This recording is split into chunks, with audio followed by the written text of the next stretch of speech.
as usual. So this is number 103. My name is Fan Wang, a professor from the School of Physics, Beihang University. Today we have the last talk in June. And tonight we have a wonderful speaker, Professor Euan McLeod from the University of Arizona. And we also have a great panelist, ex-challenger. And firstly, I'm gonna introduce Euan. So Euan McLeod is an associate professor in the Wyant College of the Optical Science at the University of Arizona as of 2021. He is also associate professor of the UA BIO5 Institute and affiliate member of the University of Arizona Cancer Center. So Euan is also a senior member of both OSA and SPIE. He won NSF Career Award in 2021, and before joining the University of Arizona in 2015, Euan was a postdoc in the electrical engineering and bioengineering at UCLA, as well as a postdoc in the applied physics at Caltech. He received his PhD from Princeton University and his bachelor degree from the Caltech. And Euan's background and interest lying at the interaction of the optics, nanoscience, and also soft biomaterial science. He has published more than 35 papers and awarded 5 patents, with major contribution in the area of high-speed varifocal lenses. And so that is the tag lens. So because of the tag lens, Euan received a numbers of innovation awards, include the 2013 Research and Development 100 Award and the 2013 SPIE and the Photonics Media Prism Award and the 2017 Thomas Edison Patent Award. So this patent technology now is already commercially available, and he's also interested in lens-free holographic imaging and also use optical tweezer in fabrication of the micro and nanostructure material. And now let's welcome Euan and enjoy his talk. Thank you very much for the introduction, and thank you again to all the organizers for inviting me and hosting this wonderful series of talks and presentations. So today, let me just get everything organized here. Yeah, so today I'm going to be talking about some of the work we do in my group on assembling complex photonic devices from micro and nanoscale colloidal building blocks. So my laboratory is the Soft Nanophotonic Systems Laboratory, and I kind of divide up the work we do into these 3 different categories. So today, most of my talk is on this first category, which is the 3D nanofabrication using optical tweezers. And so I'll be talking a lot about that in detail. As part of that, we also do a bunch of nanophotonic design work, and I'm going to highlight these 2 aspects as well later in my talk, a couple of different design methods for how to design photonic devices kind of based on building blocks and discrete components. And then the last part of my group, I'm not really going to talk about today too much because it's a little bit of a different topic, on lens-free holographic imaging. And in this case, we build a lot of devices where the goal is to have a compact, field portable, and inexpensive microscope that could be used for biological and environmental sensing, in particular trying to look at nanoparticles and very small objects. And so in this case, we just have a light source. You have a transparent sample or slide that goes on top of an image sensor, and you record a diffraction pattern, which in a lot of cases can be thought of as an inline hologram, and then we can reconstruct that to give us an in-focus image of our sample. So again, this is an area where we do quite a bit of work, but I'm not really going to talk anymore about today. I'd also like to start with some acknowledgements. So I'd like to acknowledge my group at the University of Arizona. Most of what I'm going to be showing today was done by Jeffrey Melzer, who is a PhD student in my group, stayed on a little while to do a postdoc and is now has now left my group and has gone to another job. Weilin Liu has been doing a lot of good work on some of the modeling aspects. Natalie Schultz is a new PhD student who's kind of taken on the experimental aspects of the optical tweezer system. And then Miriam Baker, Colin Potter, and Srinaketh are kind of working on those other areas in my lab that I mentioned, but I'd like to acknowledge them still. I'd also like to acknowledge the financial support that we're receiving from the National Science Foundation in the US. We have some support from the Defense Threat Reduction Agency in the US as well, and then also University of Arizona. So today I'm going to talk about this method that we're using that we call optical positioning and linking, or OPAL for short, which is again using optical tweezers to fabricate nanostructured materials and devices. First, I'll kind of go over some other existing micro nanofabrication techniques, and then show how that we can assemble 3D structures from hundreds of microscale building blocks. I'll go into some detail on the positioning accuracy, how quickly we can manipulate the building blocks, which is important for how quickly can we kind of build and rapidly prototype devices. And then I'll talk a little bit about some work on modeling the trapping forces on nanoparticles and how we've kind of developed a more accurate model than what people have been using previously. And then I'll get into some ideas on device design and applications of OPAL. Some of these ideas are kind of more forward thinking and they aren't fully fleshed out yet, but they're showing kind of applications that we are working on using this technique. One of which is augmenting microtorid optical resonators. That's shown up here. These are sensitive biological and chemical sensing devices, and we're attaching kind of nanostructures to make them even better. I'll explain why. And that's a collaboration with another group here at the University of Arizona. We're also working on using nanoshells for light guiding structures, and then we're going to talk about the coupled dipole method for structure design here too. So if you think about fabrication and in particular nanofabrication, what people most often think about are 2D methods. So ways of creating kind of two-dimensional patterns on a substrate with very high resolution. And the most common two-dimensional micro nanofabrication approaches are photolithography, electron beam lithography, and nano-imprint lithography. Photolithography is probably the most widely used, for example, in integrated circuit fabrication. A lot of times in universities, it's pretty easy to get resolution down to about kind of 3 microns in photolithography. Once you start pushing that, if you spend a lot of money and you get more expensive equipment with very well-designed equipment, then with photolithography you can get down to very small length scales on the tens of nanometers. So big companies like Intel that are mass producing microchips, they are using photolithography with ultraviolet light sources and a lot of very fancy equipment to get very high resolution. Electron beam lithography is usually the more common route for that level of resolution in especially in kind of university applications. It's still an expensive piece of equipment. You still need an electron microscope, a scanning electron microscope that'll be on the order of millions of dollars. But you can get high resolution that's still cheaper than the kind of most expensive photolithography systems. And then nano-imprint lithography is another technique that's kind of probably the least used out of these 3, but it's good for large area cost-effective replication. Essentially, the idea is you have some stamp and you just stamp out patterns. And so this would be an example of doing nano-imprint lithography. So these are widely used and they're very good at two-dimensional nanofabrication, but they cannot really be easily extended to 3D fabrication. So that's one of the focuses of my talk. 3D fabrication, on the other hand, often utilizes additive processes. So rather than having a layer of photoresist that you remove or a layer of something that you're kind of stamping out or etching out, 3D fabrication, you're often adding material. And so here are a couple examples. One example is laser-induced forward transfer. You have some donor substrate, which is the material that you want to add onto the receiver substrate. The donor substrate is on a transparent glass slide. You hit that with a laser beam and you get a small jet or droplet of liquid. It can either start out as a liquid or the laser beam can kind of melt this orange layer and then that gets transferred to the substrate. And so this can be used to transfer kind of complex devices and maintain their shape. So here they're actually rectangular pads that are being transferred. It could also be used to transfer small objects, which I'll show on the next slide. Another example of 3D fabrication is self-assembly. And so we have a couple examples in our group of things that we've done in terms of self-assembly, but there's a wide range of self-assembly approaches where you rely on things like surface energy or surface tension, or you rely on specific bonds that might form due to DNA coding in order to kind of self-assemble nanostructures. And then another common existing 3D fabrication technique is 2-photon polymerization.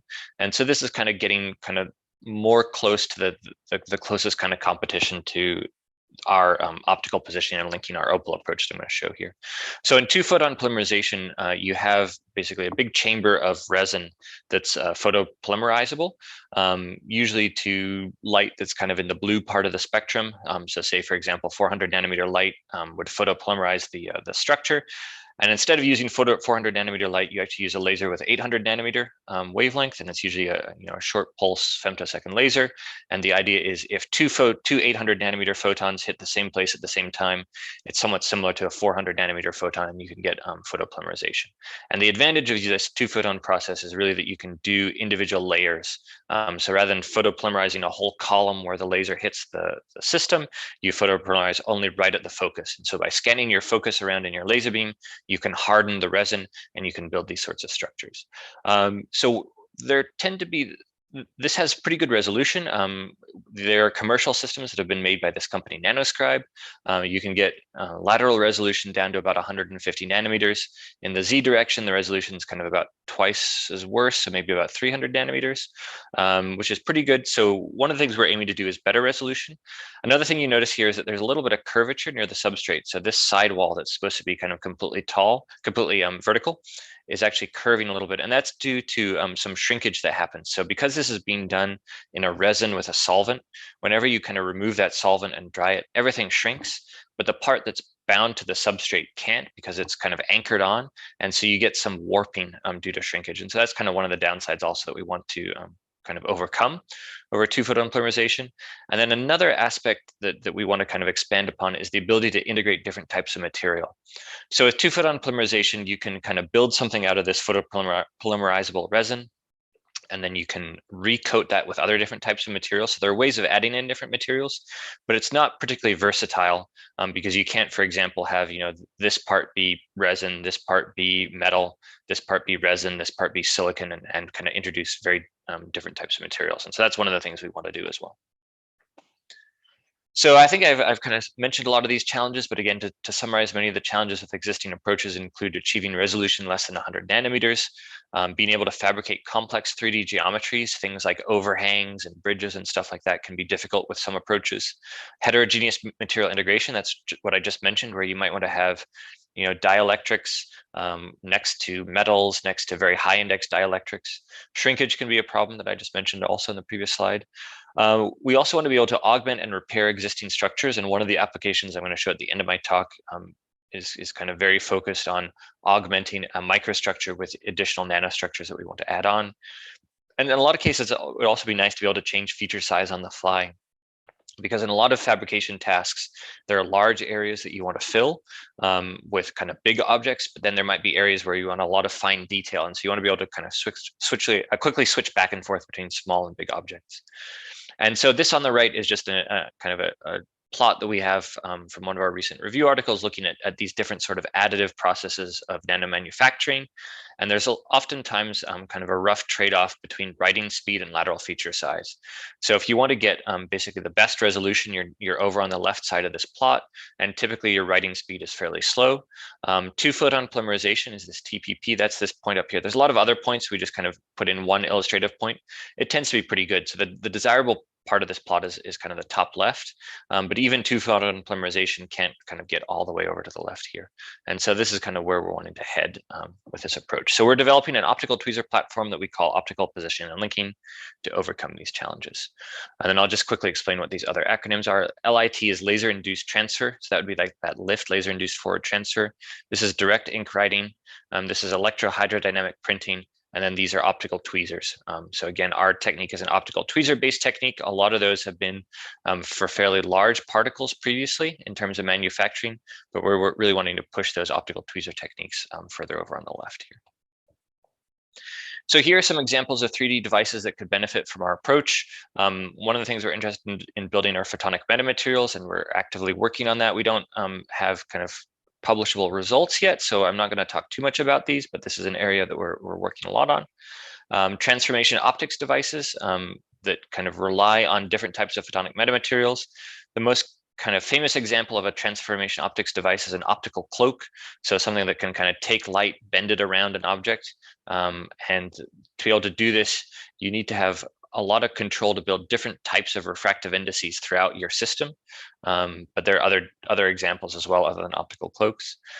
Super resolution imaging is something that you can also achieve once you have nanostructured materials. So that's being able to get resolution better than lambda over 2, better than the diffraction limit. We're interested in kind of building multifunctional image sensor pixels where the individual pixel can sense incidence angle, polarization, hyperspectral properties of the light, so more than just red, green, and blue, but a more precise spectrum. We're interested in more sensitive and robust bio and chemical sensors, and that's a project that kind of relies on these Microtorid optical resonators. And I'm going to go into more detail about this at the end of my talk.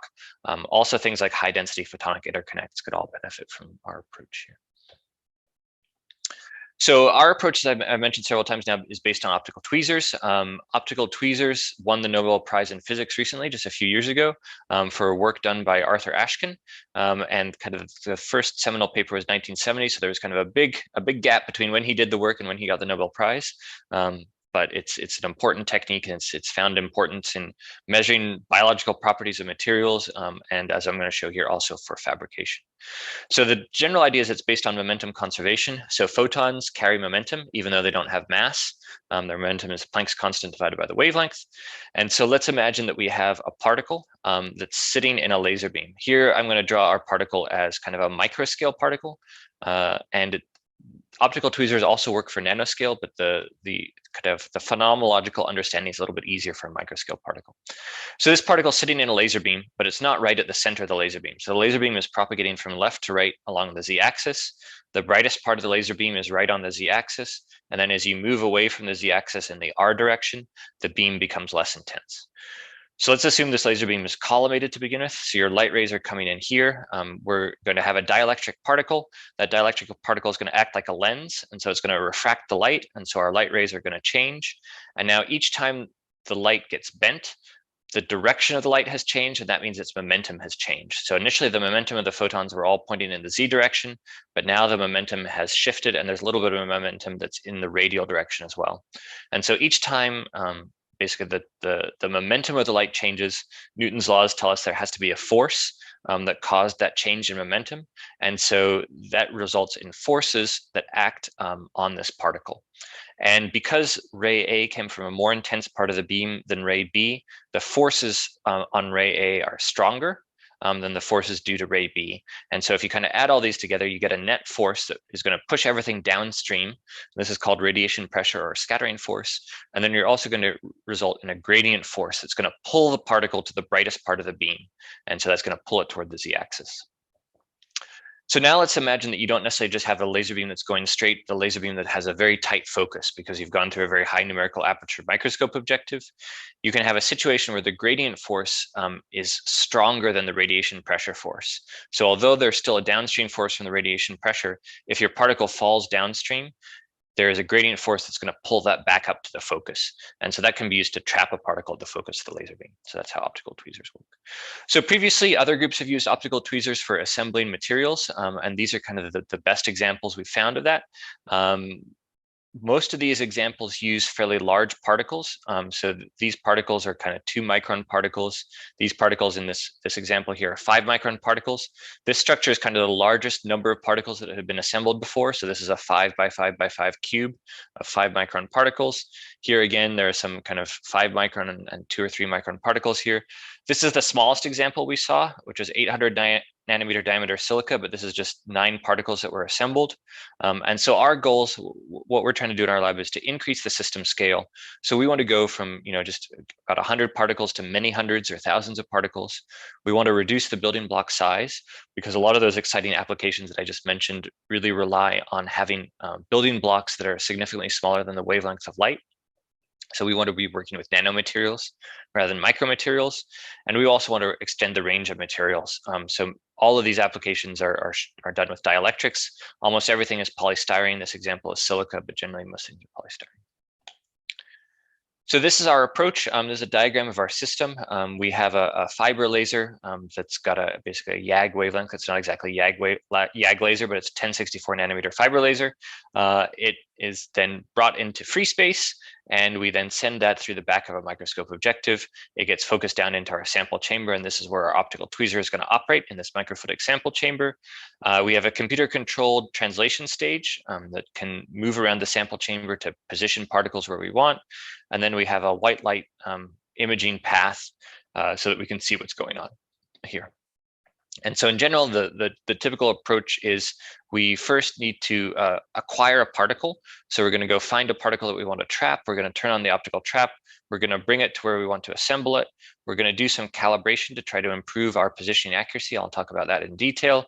And then we basically put the particle exactly where we want, turn the optical trap off, and then go get another particle. This is a photograph of our system in our lab. And the idea is we have our microfluidic chip, which is our sample chamber, kind of sitting right here. And on the next slide here, we have more detail of this. So our microfluidic chip has multiple ports. Sometimes we have 4 ports, sometimes we have 5 ports. We basically need 1 port as an outlet for waste, and then we need another port for every different type of building block we want to use. So the 4-port structure would give us 3 different building blocks and then 1 outlet. The 5-port structure would give us 4 different building blocks and 1 outlet. And these structures are just fairly simple microfluidic chips. There's a polymer spacer layer, cover glass, and then a microscope slide. And we pump liquid through the microscope slide, through holes and through tubing using this microfluidic pressure pump. And each of these are different building block suspension reservoirs. So, one of them could hold, for example, gold nanoparticles. One could hold polystyrene microparticles. One could hold, silicon nanoparticles, these sorts of things. And we pump those in. And so we can control exactly what type of particle we want to use to assemble any particular part of the device, because we just go to a particular loading port, find that particle, and then bring it back to the assembly region, which is right at the center of the microfluidic chip.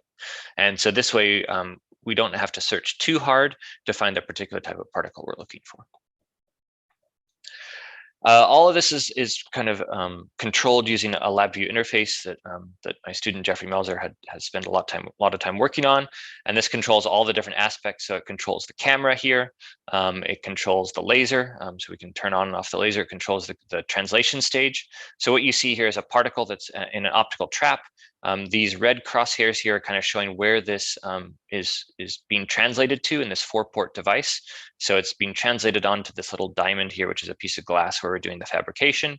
And this particle is being stuck down, and you can see there are a few other particles that we'd been positioning earlier. And so this is currently in the optical trap, and we're just bringing it down onto the surface, and then that particle should get stuck. And then after the particle is stuck, we can then basically go grab another particle and bring it around. So what you just saw there was not actually the sticking part. That was a calibration routine, and I'll explain what the calibration routine is. Here's where we're actually sticking it down onto the surface, and then it will be stuck in a row there. And so we can do this not just by attaching particles to a surface, but attaching 3-dimensional structures and devices too, and I'll explain that. Okay. So how do we get things to stick? Currently, the method that we use the most is this Biotin Avidin binding chemistry. And biotin and avidin are 2 biological molecules that tend to bind very strongly together. They're not quite as strong as a covalent bond, but they're basically one of the strongest non-covalent bonds that exist. And biotin is a small molecule. Avidin is kind of a larger protein structure. And a lot of times you can buy particles commercially coated with these, but for some of the materials we need, we do the coating ourselves. The general idea is they stick to each other kind of like Velcro. So avidin will stick to biotin, but it won't stick to itself. Biotin will stick to avidin again, but won't stick to itself. And this is important because we don't want our building block materials to all aggregate inside their kind of suspension reservoirs before we get them to our assembly zone. And so here is an example where there are 2 different types of particles. One is fluorescent. The biotin-coated particles are fluorescent.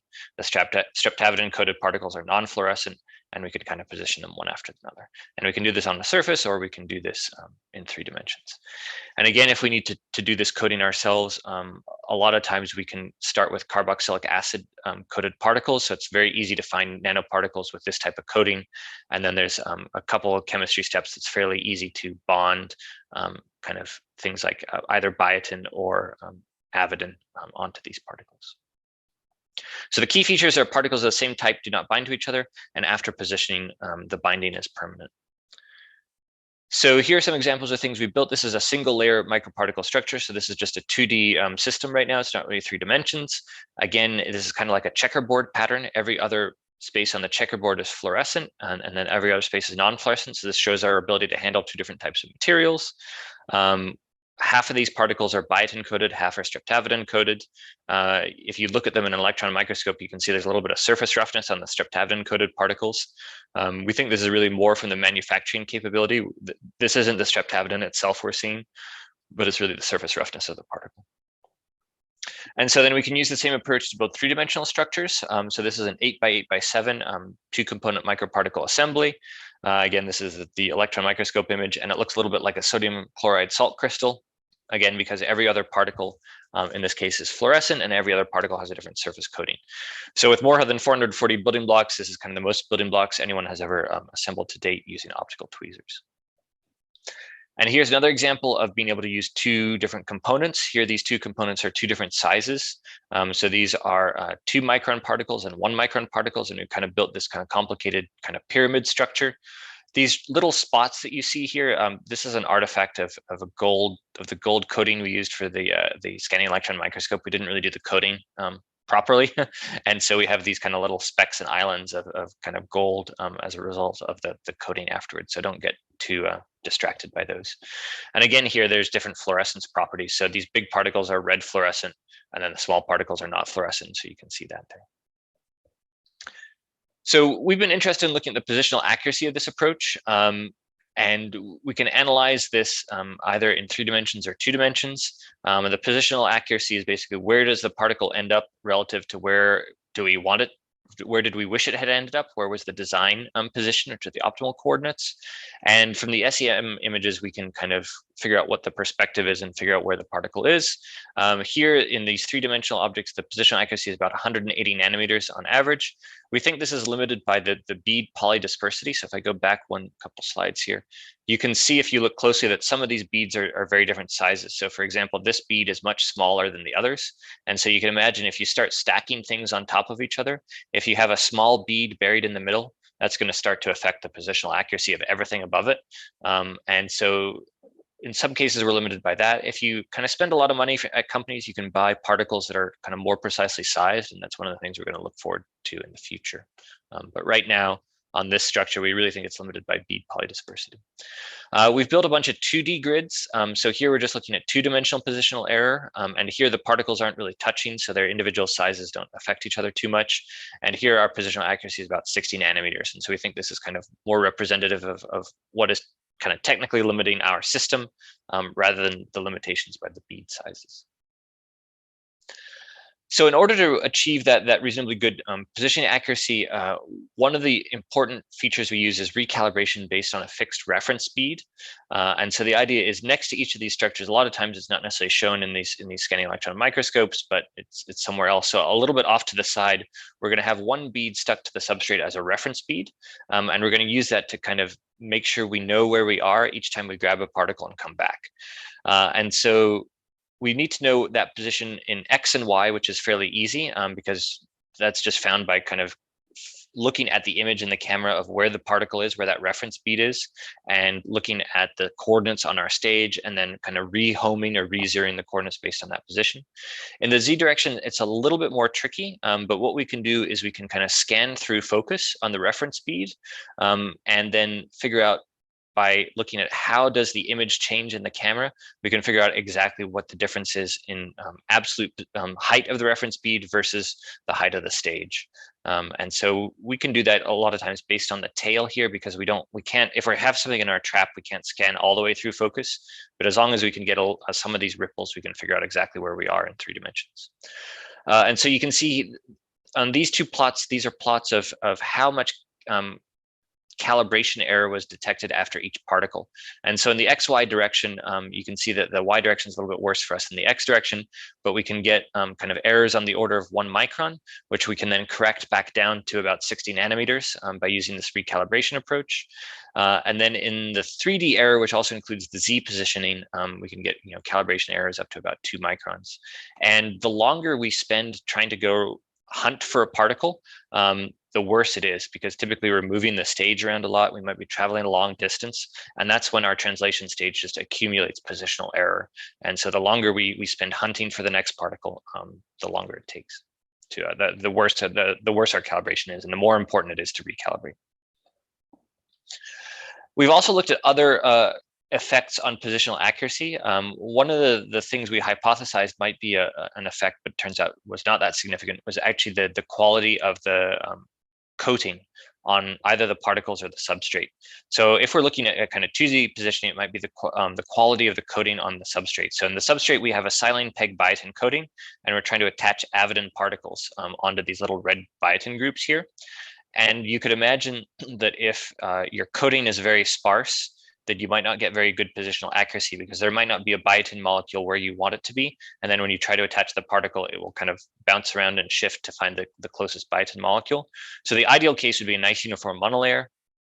On the other hand, if our coating solution is too dense, you can end up with kind of these big clumps of biotin landing down on the substrate, which we think might also have messed up position accuracy again. And so this is an example of this silane, which is binding to the glass.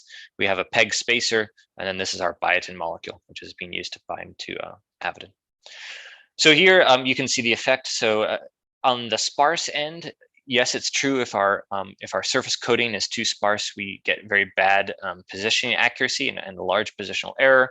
But over a fairly wide range of different silane concentrations, we can get relatively good positional accuracy, all better than 100 nanometers. And again, here's another example of kind of what that 2D average positional accuracy could be in this case without calibration. So there's good positional accuracy achieved over several orders of magnitude, and we were not really able to observe any kind of clumping in solution causing positional error. Another thing we looked at was the placement success rate with the same approach. So again, if we vary that silane concentration, if we're at the very low end and our coating is very sparse, if we try to kind of bring a particle down and attach it to the substrate, that might fail. And so there's kind of a lower placement success rate. But again, if our coating is good, we can achieve more than 90% placement success rate.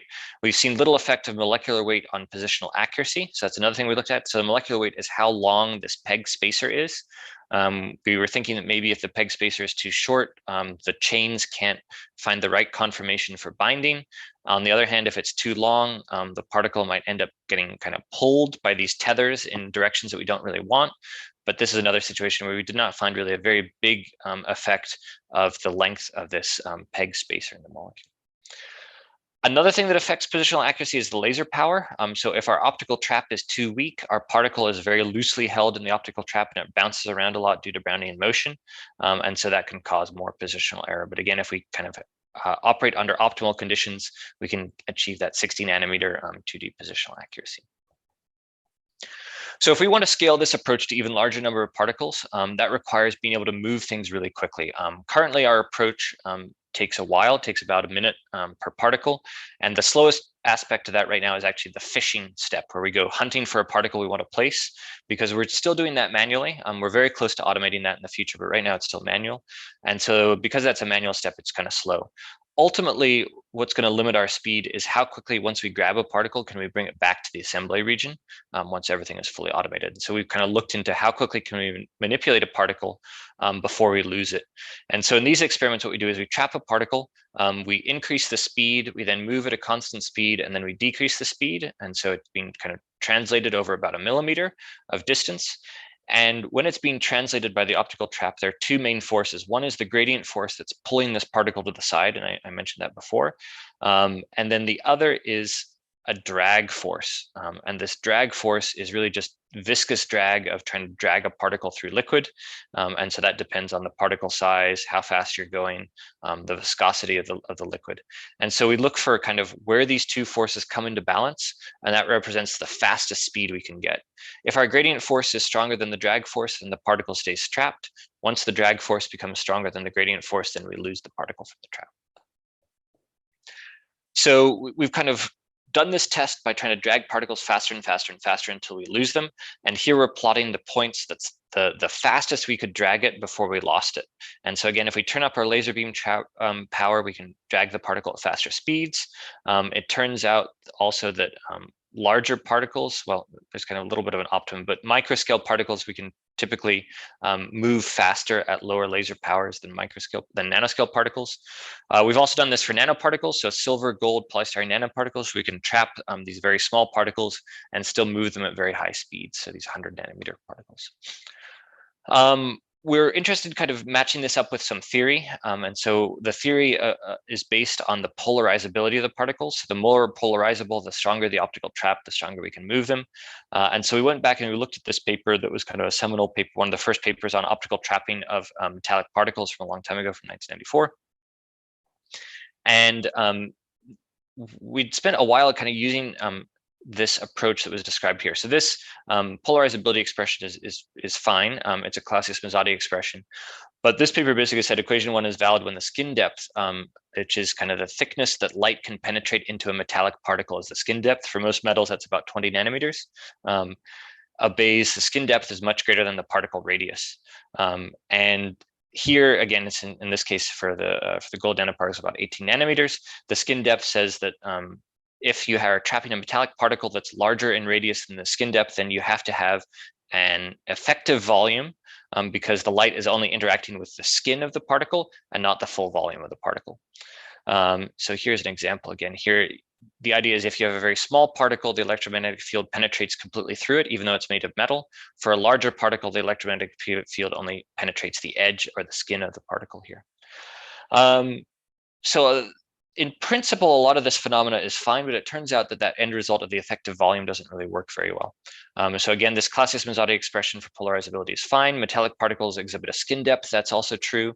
But we had been using this effective volume, which said that the force on this particle, to calculate the force on this particle, we only want to consider the volume of the skin, which is basically the volume where the electromagnetic field penetrates. And so they used this expression to kind of get an effective volume. And so it turned out that when you use that, you actually get kind of very inaccurate results, which is what I'm going to show here. So this is work done in simulation, but we did a bunch of different types of simulation and compared the results. Here we're looking at just the strength of scattering. The next slide will be optical trapping in particular, but this is just the scattering strength. We have a plane wave coming in, it hits a particle, and we're looking at the light that's being scattered in the forward direction or the backward direction.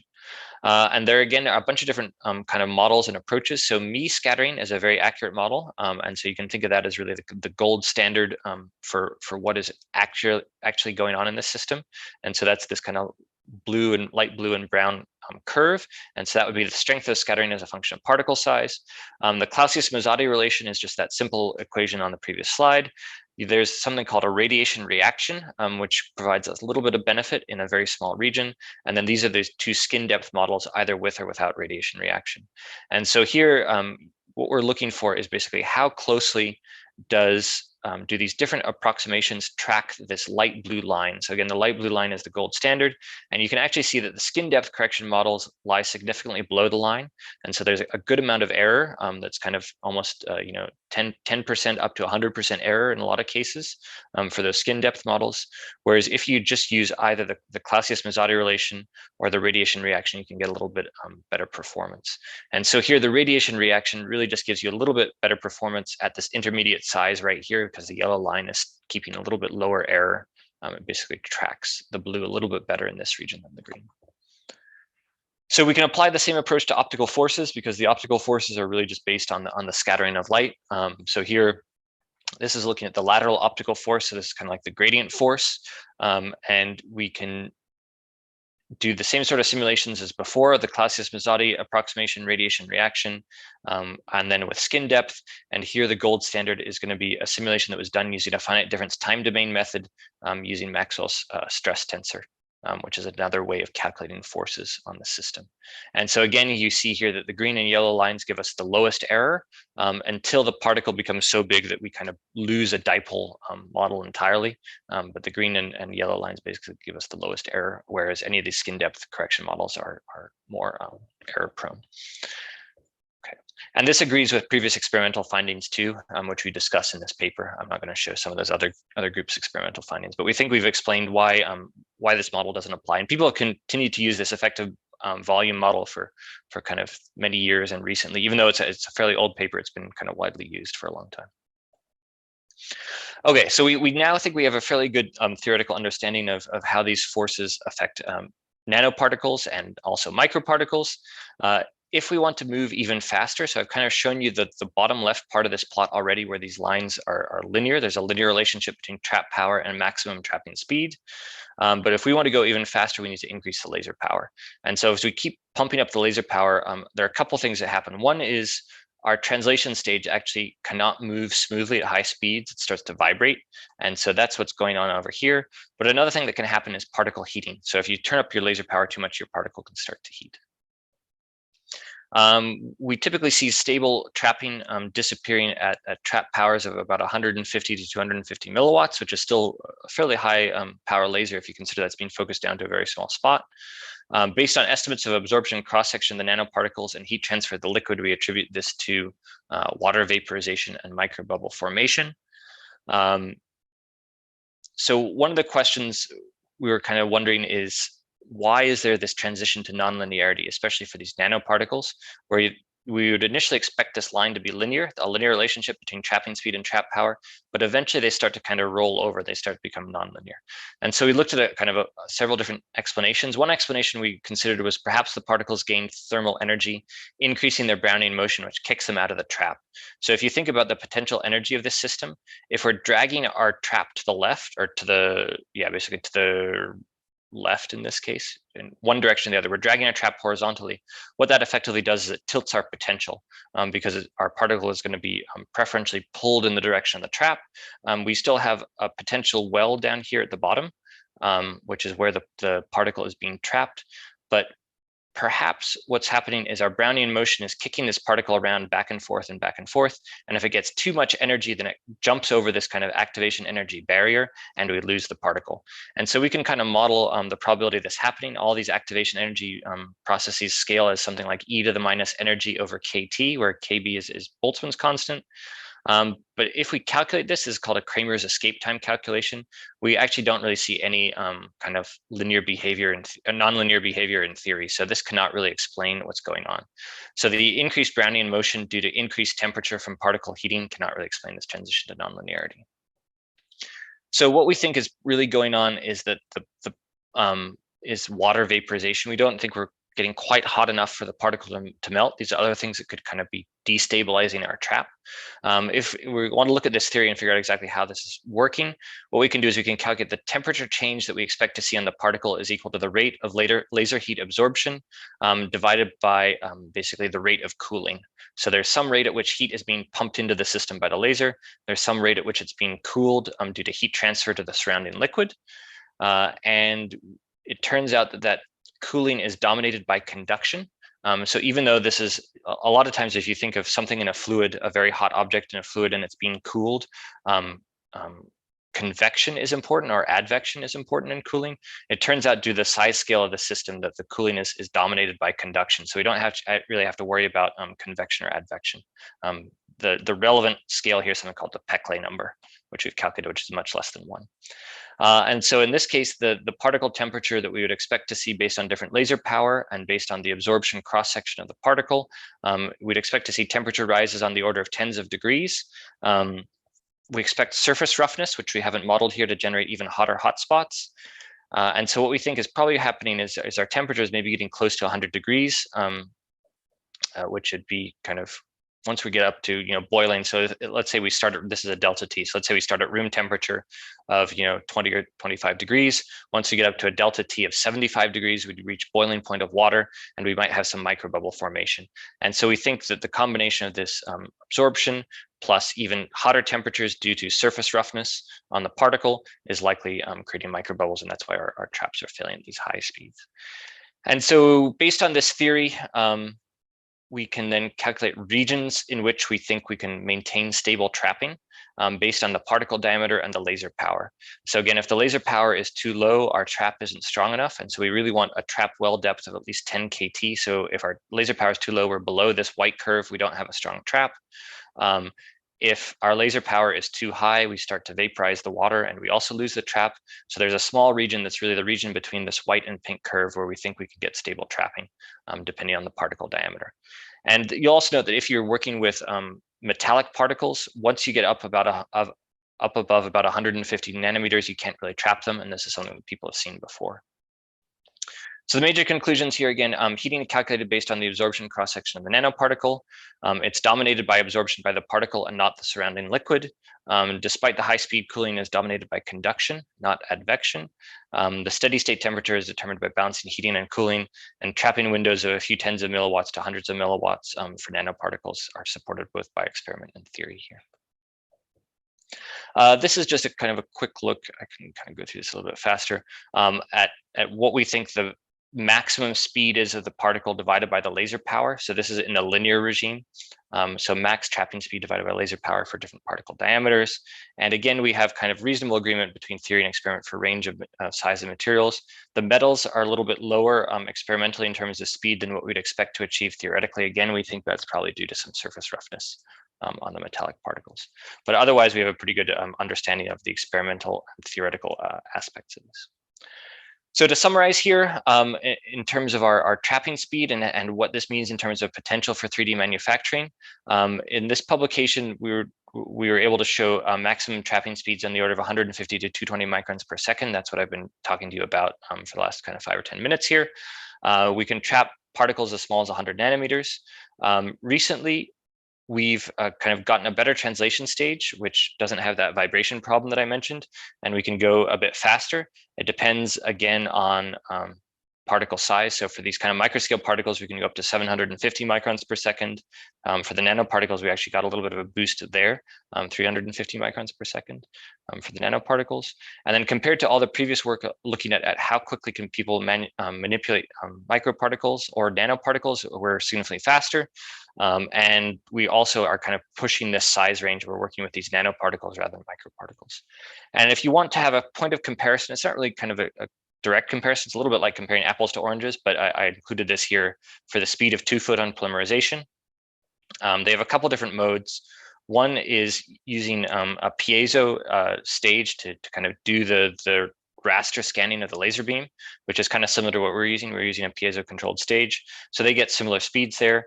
If they have a galvo laser scanner, so those are basically mirrors before the microscope objective, then they could get much faster speeds. The feature size, though, tends to be, again, fairly big, 160 nanometers laterally, 500 nanometers vertically. And so we're trying to get smaller feature sizes. And again, the main difference also is we want to be able to manipulate multiple different types of materials and multiple different types of building blocks in parallel. Okay, so that's the bulk of my talk where I was talking about our process and how we're going to try to build these nanostructure materials and devices. I'm going to spend the last, looks like kind of 13 minutes talking about device design and applications and just highlighting a couple that we've started working on and we've made some progress on. A lot of these areas are kind of looking forward to the future though. So one of the main applications here is augmenting microtorids for optical, either biosensing or chemical sensing. This is a collaboration with Judith Su's group at the University of Arizona. So her group works a lot with these microtorid optical resonators as sensors. You can think of this as a waveguide for light. So light is going to orbit around this kind of rim here. And so this is of this microtorid.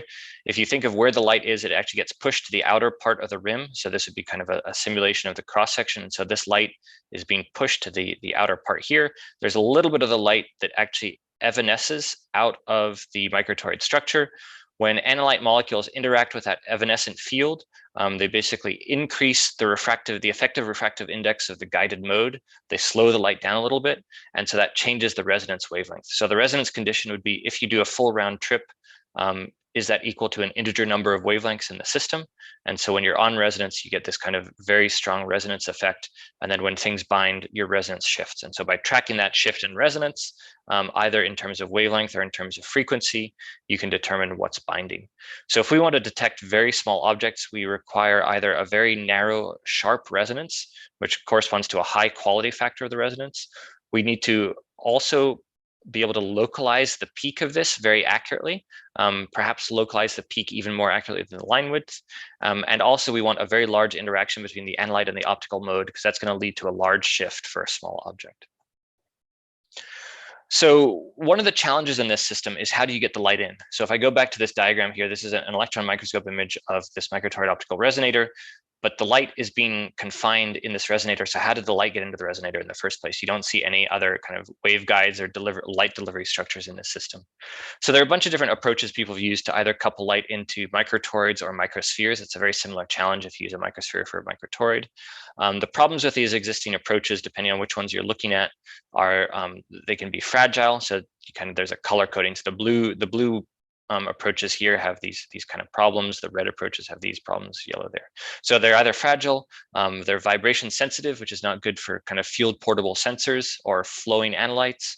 You might require expensive nano positioners to kind of couple the light in. So typically what people do is they have some sort of fiber or waveguide that they want to position really close to the object to couple light in.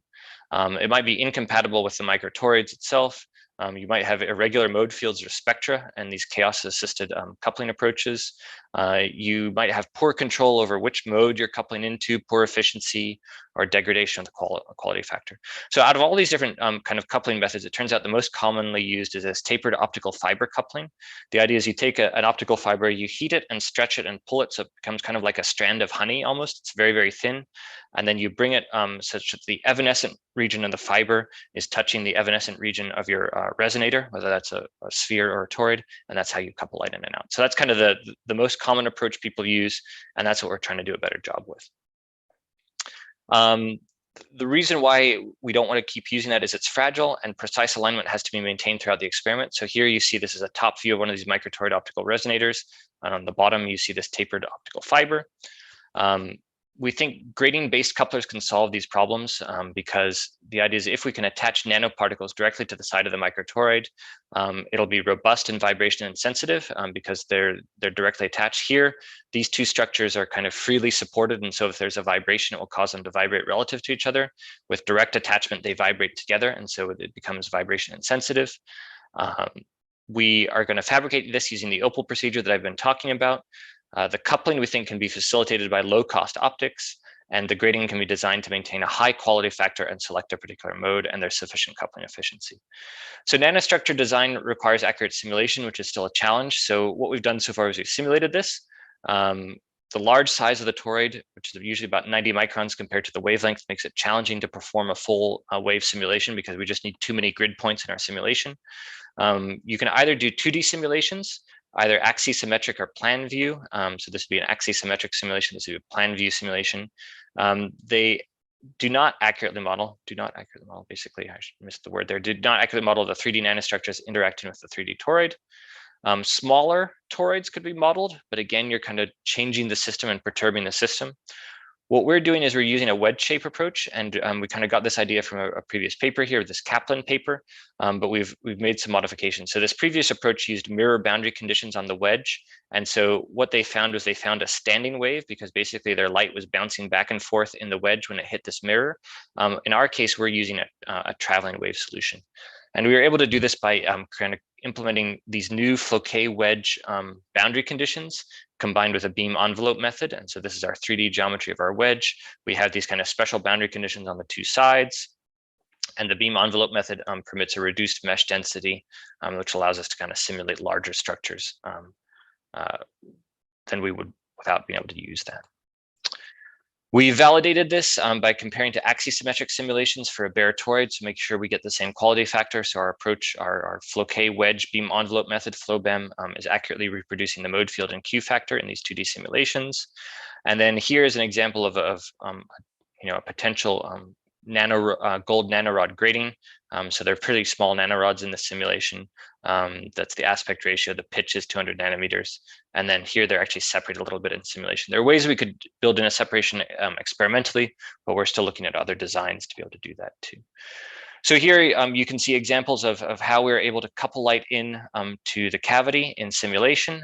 So you can see we're able to maintain a very high quality factor with a very narrow peak. And here we're able to actually observe the reflected optical power. So this is how we would detect the resonance, and we'd want to be able to track the position of this resonance as it shifts when either particles or other objects bind to the resonance. So we're able to maintain high quality factors of at least 10 to the 6th relative to the intrinsic microtoroid. So even though we're putting scattering structures, these nanorods, it's not degrading the quality factor too much. There's good agreement in Q between eigenfrequency and frequency domain simulation. So then again, this is a validation step to make sure we've simulated something in two different ways and make sure it agrees. We observe these kind of Fano line shapes in the driven system, and the signal to background values are more than 1%, which we need to kind of keep we need to have our peak needs to be significant relative to the background if we want to track it in the presence of noise. And again, we're able to basically model either traveling or standing waves, depending on how we set up the system and what type of boundary conditions we can achieve, which is something that the previous simulation approaches were not able to do. And so here are some initial experimental demonstrations of positioning particles on the Microtorid. Here, this would be a grating of 1 micron diameter spheres that we've attached to the rim. Here, we're just kind of demonstrating that we can control the elevation, effectively control the latitude of these particles as we kind of position them almost diagonally around the Microtorid going up on the rim. And here's some attachment of fluorescent nanoparticles. And so this is something that we're kind of working on improving, and pretty soon we hope to have some results that we can publish in terms of coupling light in and out using these grating approaches. Another application that we're kind of working towards is the assembly of 3D metamaterials. This is one example of a metamaterial at much longer wavelengths. So these are terahertz wavelengths, so this is not visible. And this is one thing that there was a visiting scholar in my group, Hui Zhang, who kind of works in terahertz, and we published this theory paper on this, on looking at basically a hyperbolic metamaterial for terahertz that consists of high density polyethylene and indium antimonide multilayers. And here we see basically negative refraction of this system. So we have light that's coming in on the top here. And then in this system, you can see that basically these wavefronts are moving backwards in the negative direction. So that's an example of negative refraction. We get some transmission, we get some reflection off the substrate. And we're able to use this to create hyperlensing, which is kind of a way of creating a super resolving system. And so here you can imagine two slits that are placed much closer together than the wavelength. So the wavelength is fairly big for these systems. And if we are at the right temperature, basically these material properties are correct to give us the appropriate negative effective refractive index. And so basically the combination of the right temperature and the right frequency, 2.26 terahertz. If we shift the frequency slightly, the material properties change and we no longer get hyperlensing. And so this is important for kind of super resolving images or super lenses. So while this is fairly commonly kind of demonstrated and observed and simulated at these longer wavelengths, realization at visible wavelengths remains a challenge due to the smaller feature sizes required and a larger loss of metal nanostructures. And so one of the things we're aiming to do is to realize similar effects at visible wavelengths using structures constructed via our Opal approach. And so we're kind of working towards that. One of the ways that we're trying to figure out exactly what building blocks we need and where to position them is using something called this coupled dipole method. And this coupled dipole method basically treats each individual building block as an individual dipole, and it looks at how the incident light basically excites a dipole, which then radiates, which then excites the next dipole, which radiates and excites the next dipole. So basically all the scattering from all the particles is all coupled together. And so the idea is you would solve this as a giant matrix problem all at once. And so that's kind of illustrated here. This is basically this giant matrix problem. For n building blocks, it forms a simultaneous set of n vector equations, and the n vector equations are kind of 3 equations each. So we can solve this. The advantage of this approach is that full vectorial near and far fields are considered. So it really, there's no there's no scalar approximations. There's no far field approximation that is present in a lot of diffractive imaging. Another advantage is compared to techniques such as finite difference time domain, which is kind of a very common simulation technique. This coupled dipole method is significantly faster. So here we kind of look at a few different levels. Once we make the grid size too big in FDTD, we lose accuracy. But even with that big size, the big grid size, the coupled dipole method is still several orders of magnitude faster. And so that's going to make iterative optimization possible. And so the idea is what you can do is you can do something like this. This is kind of just a toy example of we're trying to design something that could be like a coupler from free space into a waveguide. And so probably anyone who's familiar with photonics knows that there are waveguide couplers that just consist of gratings. So the idea is if you fabricate a grating on top of a waveguide, you can use that to couple light in and out of the waveguide. Here, we're kind of doing this based on a blind optimization approach where we're randomly throwing down nanoparticles on top of the waveguide, and we have some cost function that we're trying to optimize, or a figure of merit that we're trying to optimize, and we see that these particles are kind of naturally forming and falling into this grading position. And so we're able to kind of do these feedback loops and these design loops because we have this very fast simulation approach. One thing that we're just getting very close to publishing, it should be out within a couple of weeks, is looking at how the coupled dipole method works on a substrate and looking at how we can simulate that quickly.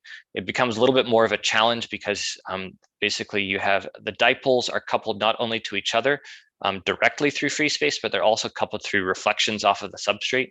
And so that makes things significantly more challenging. But we've kind of compared a few different methods and found methods that are still fast and accurate and agree very well with FTTD. So with that, I will conclude and highlight these main points that I've covered. We've kind of presented the largest number of building blocks assembled to date using optical tweezers. That would be this structure here with kind of more than 440 building blocks. We've demonstrated the fastest nanoparticle building block manipulation speed with kind of several hundreds of microns per second, depending again on particle size and material. We have an accurate model of trapping forces on nanoparticles that's really based on kind of actually a more simple model than what a lot of people have been using based on an effective volume. So you don't want to use an effective volume when modeling the force. We have this simulation method FlowBEM, this Floquet wedge beam envelope method that's capable of handling large microtorid optical resonators. And this coupled dipole method that we're using here provides a fast approach for designing and optimizing structures composed of building blocks. And we're looking forward to kind of publishing and talking about more device applications in the future. So again, thank you for your attention, and I would be happy to take questions from the panel at this point. I will stop sharing. Yep. Okay. Thank you very much for your wonderful talk. And now we come to our panel discussion. So today we have two great professors join our panelists. So So the first professor is Professor Liangcai Cao. He's from the Tsinghua University, and his current research interests are holographic imaging and display. He received his bachelor and master degree from Harbin Institute of Technology in 1999 and 2001. He got his PhD from Tsinghua University in 2005, and now he's a full professor at the Department of Precision Institutes. And he is also a visiting scholar at UC Santa Cruz and also MIT in 2009 and 2014. And he's also the SPIE Fellow and the Optical Fellow. And the second professor is Professor Xi Peng from the College of Future Technology, Peking University, China. His interest is focused on the research and the development of optical super-resolution microscopy technology. He has published over 80 papers, including Nature Material, Light Science Application. He's also selected as the senior member of OSA since 2015. And in 2020, he was awarded the NSFC National Outstanding Young Scholar. He's currently also the editorial board of the 5 journals, such as Light Science Application and Advanced Photonics. He's also the managing editor of the Light Science Application in the Beijing office. And today, our ex-challenger is the emerging research star, Dr. Zhenzhong Huang. He is the winner of the LIGHT 2021 PhD academic competition, and he's a PhD candidate in the Institute of Optoelectronics Engineering Department of Precision Instrument at Tsinghua University, and under the supervision of Professor Liangcai Cao. He received his bachelor degree from the South China Normal University in 2019, and now his current research interest lying in the field of computational imaging, focused on label-free quantitative phase imaging based on the digital holography. And now, welcome our panelists and ex-challengers to start our discussion. So the first question always belongs to our ex-challenger. So Zhenzhong, I know you cannot wait anymore, so you can ask your question. Please, Zhenzhong. Okay. Thank you for your excellent talk. And you did very systematic work and 3D material manufacturers, and it made a very deep impressions on me. And thank you very much. And as you know, and the integrated optics is a hot field of research due to the low powers and multi-dimensions modulations and some other advantage. So I have a question. When we use this assembling in the fabrications of some photonics device, does this have some special requirements for the shape or size of the building block? No, I think that's a good question. And thank you for the question. So I think that's an exciting application is basically to use this to augment integrated photonics structures. So again, it's because it's kind of a rapid prototyping and kind of serial approach. It's not something that you want to make large areas of. So the idea is, I think a lot of the applications will be the best are ones where you have some structure where you maybe have a very large area integrated photonic circuit, as you mentioned, and then you want to add just a small structure onto one part of it. Maybe it's a place to couple light in and out. Maybe you're adding some structure that has some nonlinear properties that's hard to fabricate with standard CMOS procedures. And so you're doing a little bit of augmentation in a very specific spot. I don't think there are any special size or kind of material or shape challenges that are different for kind of an integrated circuit than what we can trap by itself. In just any other flat substrate or any other microfluidic chip. So we basically just need something we can trap. So in terms of sizes, the smallest particles people have trapped are typically down to about 20 nanometers. It gets hard to do very precise trapping. So typically if your particle is smaller, you get more Brownian motion of the particle back and forth. And so your precision actually kind of goes down even when your particle goes down, particle size goes down. But in terms of things like you're kind of like 50 nanometers, I think is a reasonable goal to be able to trap and still maintain some sort of precision. So that size is doable. Once you get to smaller particles, it's helpful to have more polarizable materials. So materials with very high refractive index are better. So things like silicon or germanium or things like metals actually are easier to trap at that small size scale. If you want to trap larger particles, then metals become a challenge. So if you want to have particles bigger than about 200 nanometers, it's hard to do that with a metal. You have to change the shape of your laser beam to be able to do it. So there are these things called bottle beams where you actually kind of have a hollow trap in the middle. So there are ways to do it, but it becomes a bit more challenging. The only other thing that's kind of special with these integrated photonics substrates might be that there could be situations where there's a very strong reflection of the laser beam, and sometimes that can perturb a trap. But we've been trapping particles and positioning them relative to that microtorid, and that's built on a silicon wafer itself. So we haven't really encountered that there. So there are a lot of similarities between what you would see in that microtorid platform to other integrated photonic systems. So there's still a lot of freedom in what we can trap. There are a few limitations, but nothing too limiting in terms of integrated photonics. Okay, thank you very much. So another questions, how about the resolution limits of the assembling?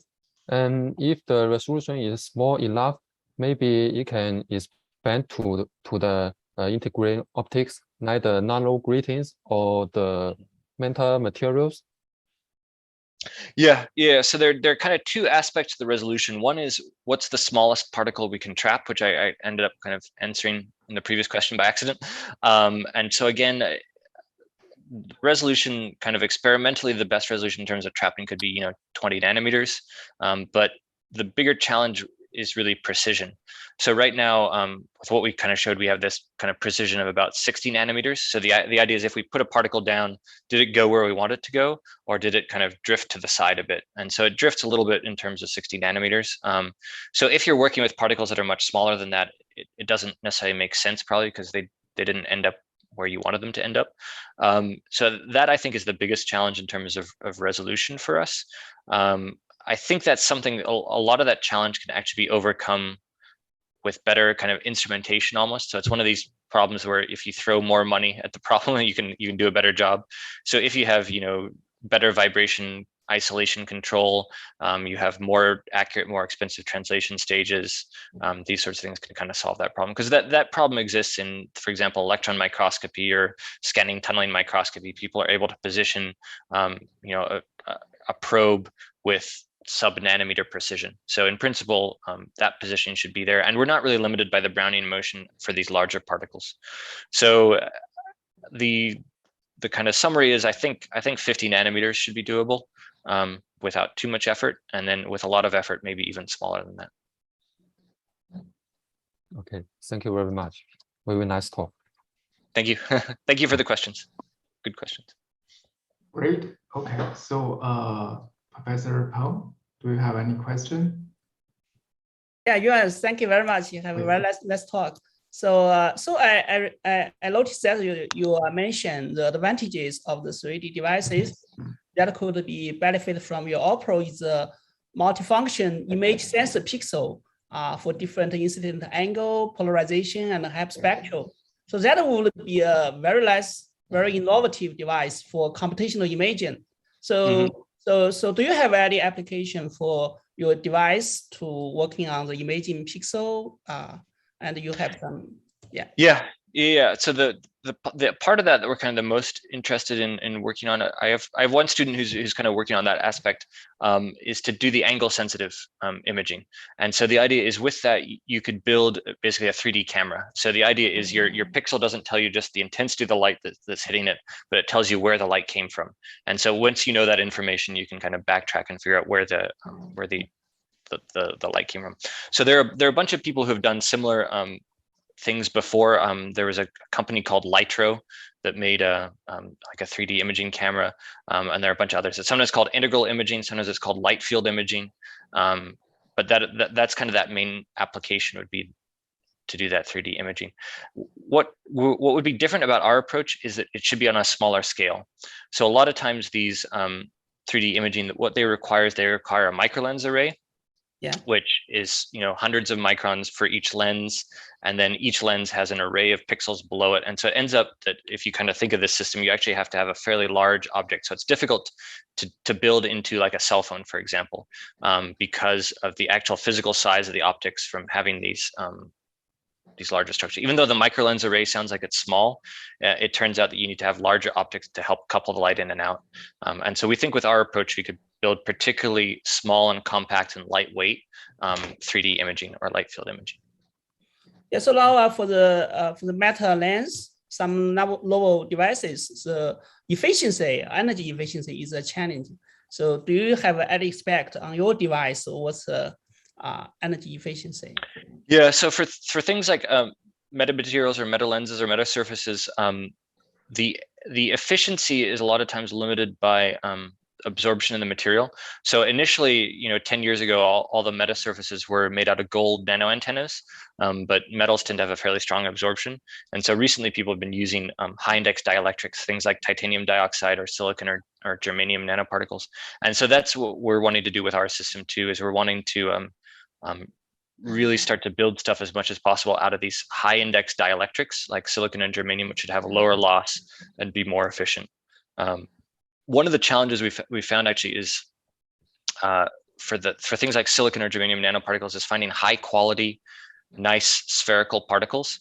So you can buy silicon nanoparticles. It's kind of like a powder, and everything's kind of random in terms of size and shape. But that's not going to work for a lot of our applications. We want very precise and good shape. And so we're going to work on synthesizing. And we found a couple papers where people have been able to synthesize it, but it's hard to find commercially. So that's one of the things that slowed us down a little bit there. For other materials, things like gold and polystyrene and silica, you can find very perfect spheres of a specific size commercially, but for the high index particles, it's a little bit more challenging. Okay, thank you. So the potential for the 3D nano manufacturing for the 1 nanometer particle size and also high speed is wonderful in your device. So I would like to know, do you have any plan to transfer this technology to a commercial product? Oh, yeah, we have a patent filed on it. which has not been awarded yet, but we aren't in any discussions actively with any companies, but we have some intellectual property. It would be great to translate the technology at some point. I mean, I see kind of how successful Nanoscribe has been with their 2-photon polymerization. I mean, they're selling, instruments to I think a lot of universities now might have a Nanoscribe, and each one of those is $500,000 or something to buy. So that would be great if we could do something similar with my instrument, but I don't know how likely that is or how doable it is, but it would be a great outcome. So I'm sure you will have customer from China. Okay. Yeah. Thank you. Very nice talk. Thank you. Yeah. Professor Peng, do you want to ask some questions? Yeah. Yes. Your talk is very, very impressive, and I have many questions. So your talk about the Biotin and the Avidin reminds me of the Lego parts, which they can be connected one after the other to make big building blocks. My first question is following Professor Cao's question.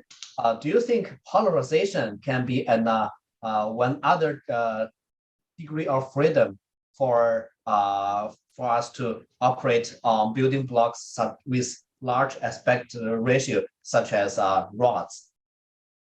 Yes, yeah, I think that's a very good comment and a very good idea.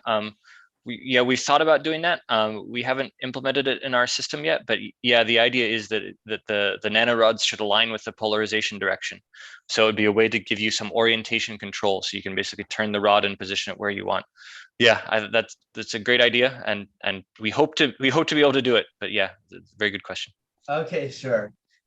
My next question is, you mentioned that you have reached the 60 nanometer of accuracy, but from the XY scattering plot, it's the dots are roughly within 1 micron's range. So how do you reach the resolution which is beyond the diffraction limit? Yeah, so maybe I probably didn't explain that clearly enough. So that XY scatter would be basically the positional accuracy if we didn't recalibrate our system. So what happens is we go, we grab a particle and then we come back, and our translation stage might have traveled, 10 millimeters, a centimeter, to go get that particle and come back. And when that happens, it accumulates perhaps a micron of positional error, just because the stage is not perfect.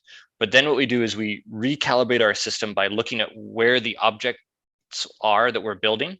And so if that object appears to have moved 1 micron, then we know that we had a micron of error in our stage. And so what was on that XY scatter plot was the calibration error that we're effectively removing from our system. And then the 60 nanometers is what's left. In principle, we should have removed everything, but maybe our imaging is not perfect, or maybe there's more error that accumulates when we move another, couple microns to position something precisely. So the XY scatter plot would be how much error there would be without our calibration routine. And then with the calibration routine, it's about 60 nanometers. Okay, my following question is, when you move it, I remember you have one very I would say one fluorophore and one non-fluorophore particles connecting with each other, and the surface roughness is different. So do you align one type at a time, in which their distance would be 120, and then you fit in the other type, or you align one by one? So we basically align one by one right now. So the idea is you would put, let's say you're building on a substrate, you put one down on the substrate, and then the next one is going to come in kind of almost at 45 degrees and then land there. And then the next one is going to come in at 45 degrees and land there. So we do one by one. We've kind of tuned the approach angle so that we're coming in kind of 45 degrees. And so then they just should kind of like fit in one after the other serially. Yeah. So it's one fluorophore, one non-fluorophore. Yep. Yep. That's one by one. And so the idea is we go fetch a fluorophore, bring it back, and then go fetch a non-fluorophore, bring it back, go fetch a fluorophore, go fetch it. So yeah. Yep. So you also mentioned that in the metallic nanoparticle, only the skin can be penetrated roughly 30 nanometers. So is there any difference between different metals? Yeah. There's a little bit of The difference. same. Yeah, there's a little bit of difference. I mean, for optical applications, the two metals people use the most are silver and gold. And those are, I forget exactly what the number is. I think one of them is about 20 nanometers and one is about 30 nanometers. It depends exactly what the wavelength is too, but they're fairly similar in terms of penetration, like skin depth. But there are differences, yeah. I see. But not too much. So the other question is, if we use a shorter wavelength, can we get a better grabbing force? I mean, maybe for the shorter wavelengths, it has a larger refractive index. Yeah, so there are a couple things. Yep, that's one thing. So it'll have a larger refractive index. It'll get you a better grabbing force. The other thing that would help with a shorter wavelength is you'll get a tighter focus of your trap. So your trap size would be like lambda over 2Na, where Na is the numerical aperture of your microscope objective. So if you make your wavelength shorter, your trap will be sharper and you'll have more precise trapping, which will also help.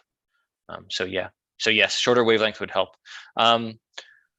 Yeah, that's something we could do. The challenge in optical tweezer systems in going to a shorter wavelength, I guess there are a few challenges. One is the lasers tend to be a little bit less stable. So things that are kind of like YAG lasers, so that technology is so good that you have very stable lasers in terms of power and beam quality and this sort of stuff. And sometimes with those shorter wavelength lasers, that's not so easy. Another challenge is if you want to also have like visible imaging. So we want to be able to trap with a very high power laser, but then filter that out so that we don't see it on our camera, because otherwise it would just completely saturate the camera. And so it's helpful to have the trap laser kind of very far away from the visible wavelength spectrum for that purpose, which is maybe not so critical. There are ways to overcome that as well, even if you had a visible laser source. The other challenge is that as you move to shorter wavelengths, you get more heating and more materials are more likely to be kind of damaged or absorb the light, because the refractive index goes up as you go to shorter wavelengths, but the absorption also goes up for most materials. And so sometimes that can be an issue too. But in general, I think you're right, that I think overall a shorter wavelength would be better. Right. Good question, though. Yeah. Hi, Yuri. I also want to ask some question. Yeah, it's really nice talk. And actually, I'm also working on optical tweezers, so I have plenty of questions. But I guess limited time, I may just ask a few one.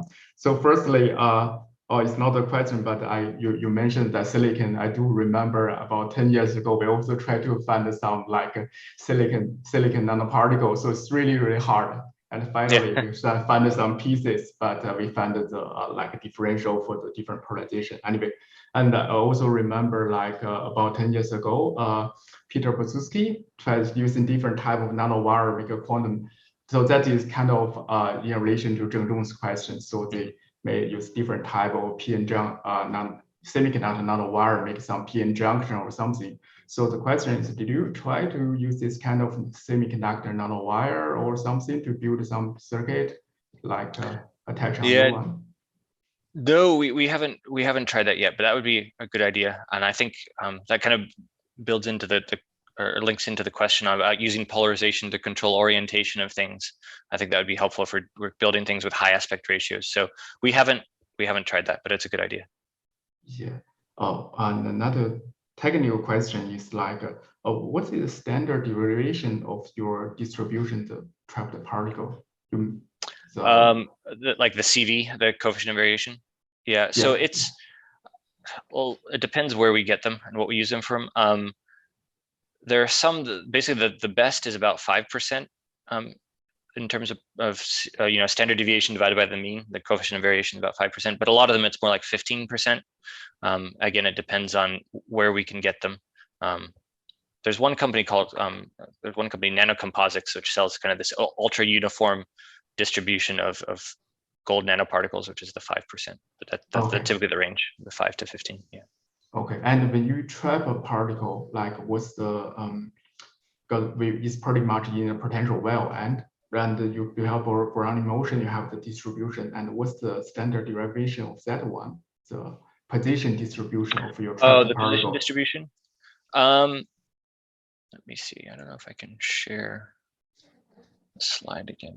So I remember you mentioned your accuracy is like 5 nanometers, so should be like in similar range, right? It's kind of it should, impressive. It's really small, yeah. It should be better. So the standard deviation is at least better than 60 nanometers, because that's what we're getting in terms of positional accuracy. 60, so it would ultimately be limited by the Brownian motion.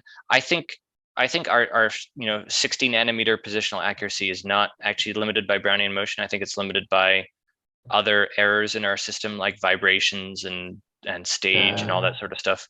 But it should be. I've done the calculation, and again, it depends on the power exactly, and it goes down with these particle sizes. So if you're dealing with like 100 nanometer particles, I think you should be able to get better than 5 nanometer. Nice. Standard deviation due to Brownian motion. I can look that up. I forget yeah, the number changes a lot as you go smaller. If you have like a 20 nanometer particle in the same trap, then the positional error is more like 50, 60 nanometers. It's huge. So it's huge or bigger. So I forget exactly what that number is for these sizes, but it should be pretty small for these 100 nanometer particles. Nice. Did you try to use some method like feedback looping to increase the resolution? No, we haven't done that. I've seen that in some papers, but we haven't done that. We're trying to implement a quadrant photodiode into our system, which should have a fast enough response time to do something like that. Yeah. Right now, we just have the camera, which is probably too slow, I think, to do that sort of feedback. But that it would be a good idea to try to improve things where you actually kind of move the trap to undo the Brownian motion. That's a good idea. Exactly. Yeah. Okay. Well, pretty nice. Yes, thank you for the questions. Yeah, they've been very good questions from everyone. Yeah. Okay. So yeah, I guess like thank you very much for our panelists and our speaker. And now, because of time issue, so now we have to wrap up our discussion. And thanks for you, wonderful talk, Euan again, and really nice talk. So next, now I'd like to represent ICANX to present this ICANX certificate to Euan for your talk. And really thanks for joining us today. And the next week, we're gonna come to the July talk section, and then we have the 6 really great speaker. And the first speaker would be Patrick Hoover. So you're really welcome to join us next Friday. So now I'd like to thanks everyone to attending the talk tonight, and thank you very much. So I guess that is end. Thank you.